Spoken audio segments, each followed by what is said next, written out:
Radio J, l'émotion de Jérôme Goulon. Bonjour Jérôme.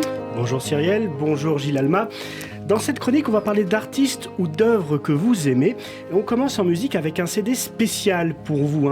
Ce CD, c'était votre premier CD, vous l'avez eu quand vous aviez 12 ans. Et il s'agit de Nevermind, de l'album de Nirvana, sorti en 1991.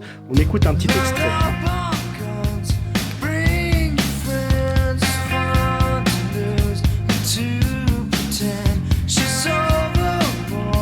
Vous aurez évidemment reconnu Smells Like Teen Spirit, un titre phare de l'album Nevermind, un album qui a propulsé le groupe et Kurt Cobain au rang de star internationale, puisqu'il s'est écoulé à plus de 30 millions d'exemplaires à travers le monde. C'est aussi cet album qui a vu la formation définitive du groupe Nirvana, Flashback. Nous sommes en 1990, Nirvana n'est pas satisfait, plus exactement, Kurt Cobain n'est pas satisfait des performances du premier batteur du groupe, Chad Channing.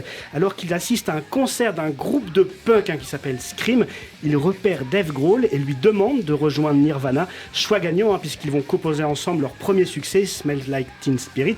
Alors, autre anecdote assez incroyable sur la naissance de cet album.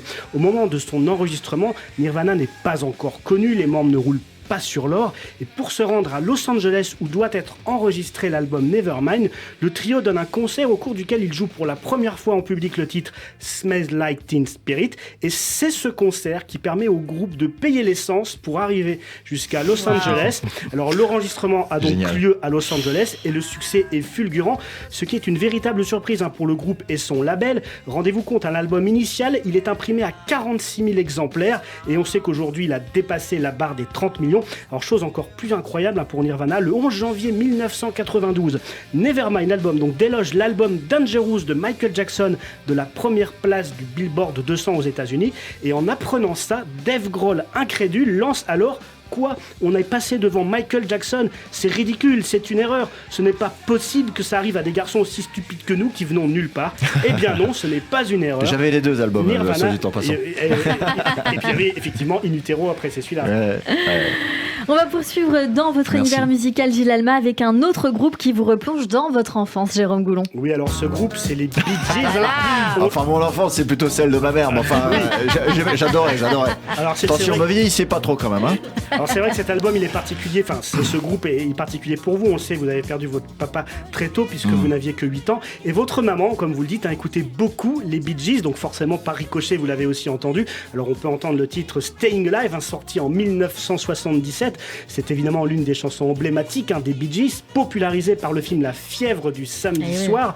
Et l'histoire de la création de cette chanson est assez étonnante elle aussi. Nous sommes en 1977. Le producteur du film demande au groupe les Bee Gees de lui écrire des chansons pour donc le film La Fièvre du samedi soir. Les Bee Gees écrivent alors Staying Alive dans les escaliers du studio situé au château d'Hérouville, près de Paris. Alors ils enregistraient leurs vocaux à Paris pour des raisons fiscales. Et puis au moment de la finalisation du morceau, qui a lieu cette fois-ci dans des studios à Miami, un tragique événement va venir perturber le groupe. La mère du batteur, Dennis Bryan, décède en plein milieu des sessions d'enregistrement de la chanson Staying Alive.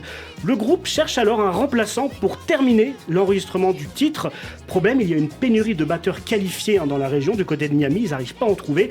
Les Bee Gees envisagent alors d'utiliser une boîte à rythme, mais les résultats ne sont pas très concluants. Au final, après avoir écouté la piste de batterie déjà enregistrée, puisque la première partie de la chanson avait été enregistrée, le groupe décide de réutiliser cette piste en boucle pour la suite de la chanson.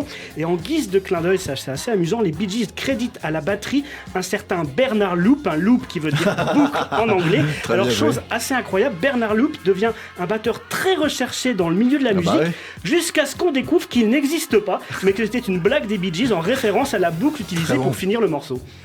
On va poursuivre. Franchement, cette info-là, c'est très intéressant. Génial. Évidemment, Jérôme Goulon. Je ne le savais absolument pas. On va poursuivre dans l'univers musical de Gilles Alma avec votre chanteur préféré, mais du moment, dont on parle pas mal quand même en ce moment. On en parle beaucoup. D'autres invités l'ont sélectionné dans leur playlist. Il s'agit de Claudio Capeo. Alors, on peut entendre la chanson Riche, sortie en 2016, qui fait donc partie de votre playlist du moment, Gilles Alma. Une chanson donc présente dans le 3e album de l'artiste, qui est resté 5 semaines en tête des ventes en France.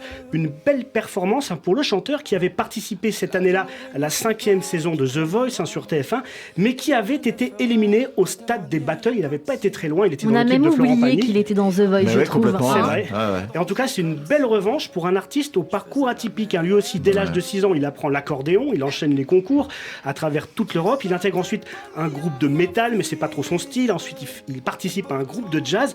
Et là, il forme le groupe qui porte son nom, Claudio Capeo, mais il ne parvient pas encore à vivre de sa musique. Il devient donc menuisier, activité qu'il exerce pendant 7 ans, avant d'être pendant 3 ans machiniste itinérant. On le voit, c'est très différent de la musique, de l'accordéon.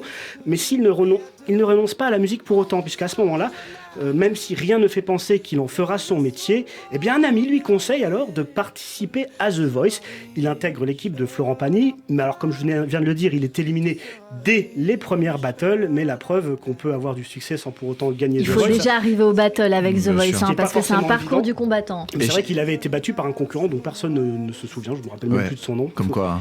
Alors, non, je tiens juste à rajouter, pour l'avoir croisé plusieurs fois, c'est vraiment un super type, voilà, c'est un gentil, voilà. Et ça se sent quand les gens chantent. Musique, et voilà. bien sûr. Alors justement, quand il est éliminé au stade des battles, on peut penser que sa carrière musicale ne décollera jamais, puisque c'était pas la première fois qu'il essayait de percer. Il avait déjà sorti 2 albums, mais c'était sans compter sur le label Joe & Co, qui repère le talent de Claudio Capeo et lui donne sa chance, jugeant que The Voice a fait une erreur en l'éliminant trop tôt. Eh bien bingo, un pari gagnant. L'album de Claudio Capeo, sorti donc dans la foulée de son élimination de The Voice, caracole en tête des ventes en France pendant 5 semaines. Ce n'est pas rien. Claudio Capeo est aujourd'hui l'un des chanteurs français les plus populaires, et pour preuve, son dernier album, sorti en novembre 2022, il n'y a pas très longtemps, a atteint la 2e place des ventes de CD en France. Et oui, Joe & Co, qui est aussi le label d'Elisa Tovati, qu'on espère recevoir bientôt sur l'antenne de Radio J. On va terminer dans votre univers. Et puis, petite parenthèse, moi j'aimerais beaucoup entendre un duo avec Christophe Maé. Capeo, Christophe Maé, je pense que ça pourrait être assez fait fameux. peur, j'aimerais beaucoup entendre Gilles Alma chanter, là tout le monde se barre, je vous le dis. Non, c'est pas dit ça.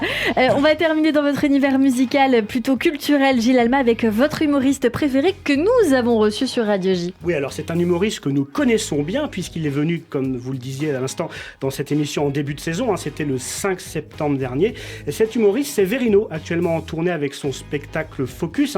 Très bon spectacle. Pour ceux que ça intéresse, il jouera donc demain au Point Virgule à Paris, ainsi que les vendredis 13 et 20 janvier, mais je crois qu'il n'y a quasiment plus aucune place.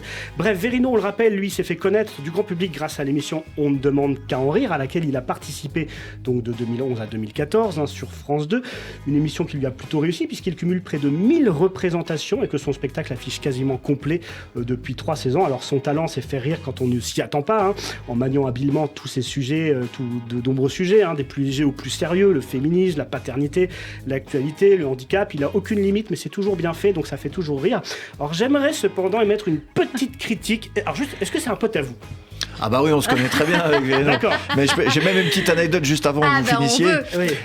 Quand je commençais les plateaux d'humour, parce qu'il faut aller s'échauffer, il faut aller faire des plateaux d'humour. Les plateaux d'humour, pour rappeler aux gens, c'est-à-dire que les gens viennent voir un spectacle d'humour avec plein d'humoristes, mais ils ne savent pas ce qu'ils vont voir, qui ils vont voir. Et à l'époque, pour me chauffer, je faisais ça, et je crois qu'il y a une personne à ma droite qui fait ça aussi de temps en temps.